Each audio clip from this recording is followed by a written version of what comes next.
اعوذ باللہ من الشیطان الرجیم بسم اللہ الرحمن الرحیم۔ دیکھتی آنکھوں سنتے کانوں آپ کو محمد عمران کا السلام علیکم۔ آج کوئی ایسا ٹاپک تو تھا نہیں، رات کو تھوڑا سا مصروف تھا، میں کچھ ملا بھی نہیں پڑھنے کو، لیکن صبح کے وقت ایک بڑا اچھا میسج آیا تو میں نے اس کو پڑھا۔ میں نے کہا چلو آج ہمت کر کے اس ٹاپک پہ بولتے ہیں۔ اس میں ٹاپک یہ ہے کہ عورت آخر کیا چاہتی ہے۔ یہ ایک ایسا سوال ہے جس کا جواب جاننا بہت مشکل ہے۔ پھر بھی ایک علاقہ تھا، گزرے دنوں کی بات ہے، وہاں پر ایک عالم دین کو سزائے موت ملتی ہے۔ اس ملک کا جو راجہ ہوتا ہے وہ اس کے پاس جاتا ہے، اور جس ایک دن پہلے اس کو جب موت کی سزا ہو رہی تو اس کے پاس جا کے بیٹھتا ہے۔ اچھا، وہ راجہ بھی اپنی بیوی کی وجہ سے بڑا ہی پریشان افسردہ رہتا تھا، دنیا بھر کی چیزیں اس کو لا کے دے رکھی تھی، لیکن وہ عورت ذات جو تھی وہ اس کو تنگی کرتی رہی تھی، وہ بڑا پریشان تھا۔ تو عالم دین سے کہتا ہے اگر تو اپنی زندگی چاہتا ہے تو مجھے اس سوال کا جواب لا کے دے کہ عورت آخر کیا چاہتی ہے۔ عالم دین یہ سوال سن کے ایک دم افسردہ ہو جاتا ہے۔ لوگ نے سوال بھی کیا تو کیا عورت آخر کیا چاہتی ہے؟ وہ اس نے کہا مجھے کیا پتا کیا چاہتی ہے، اس کا جواب تو کسی کے پاس بھی نہیں۔ اس نے کہا بس تو جا اور اس سوال کا جواب لے کے آ۔ خیر اس کو رہائی مل جاتی ہے، 15 دن تک اگر لیا ہے تو صحیح ہے، ورنہ تجھے موت مل جائے۔ اور جگہ جگہ جاتا ہے، سب کے پاس جاتا ہے، لیکن اس کو کوئی ایک جواب ملتا نہیں۔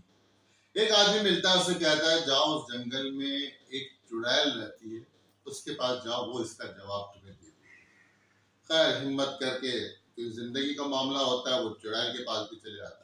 چڑیل کے پاس جب پہنچ جاتا ہے تو چڑیل تو دل کے حال جانتی ہے، وہ سمجھ جاتی ہے اس کے ساتھ کیا مسئلہ ہے۔ جب یہ وہاں پہنچتا ہے، چڑیل اس سے کہتی ہے تمہارے سوال کا جواب میں تمہیں دے دوں گا اگر تم مجھ سے شادی کر لیتے ہو۔ وہ اس کی طرف دیکھتا اور دل میں سوچتا یا اللہ دونوں طرف موت ہے، اس کا جواب نہیں ملے گا تو وہ راجہ مار دے گا، اور اگر شادی کروں گا تو یہ مار دے گی۔ تو میں چلو یہاں ٹرائی کرتا ہوں۔ وہ ہاں کر دیتا ہے۔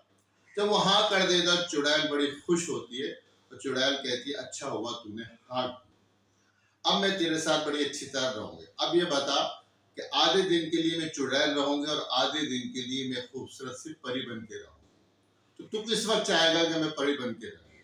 وہ دل میں سوچے گا صبح ہی بنے گی میں ڈروں گا، رات کو بھی بنے گی تو میں ڈروں گا، میں اس کی مرضی پہ چھوڑ دیتا ہوں۔ کہ اس سے کہتا بھائی جو تیری مرضی، تو جب چاہے چڑیل بن، جب چاہے تو پری بن۔ وہ بڑی خوش ہوتی ہے کہ اچھا تو نے اچھا جواب دیا، اب میں زندگی بھر تیرے ساتھ پری بن کے رہوں گی۔ وہ بڑا خوش ہوتا ہے۔ اور ہاں تیرے سوال کا جواب بھی یہی ہے کہ عورت کو اس کی مرضی پر چھوڑ دو، وہ زندگی بھر پری بن کے رہے گی، ورنہ کبھی بھی وہ چڑیل بن جائے گی۔ تو جتنے بھی شادی شدہ لوگ ہیں، اگر وہ زندگی کو پرسکون چاہتے ہیں کہ ان کی بیوی چڑیل نہ بنے اور پری بن کے رہے۔ اچھا مسئلہ یہ ہے کہ میرے ساتھ ابھی بھی کچھ بھی ہو سکتا ہے، کیونکہ یہ جو ویڈیو بن رہی ہے وہ میری بیگم بنا رہی ہے۔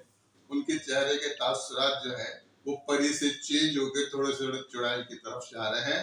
اس سے پہلے کچھ آگ لگے، اجازت چاہوں گا ان دعاؤں کے ساتھ۔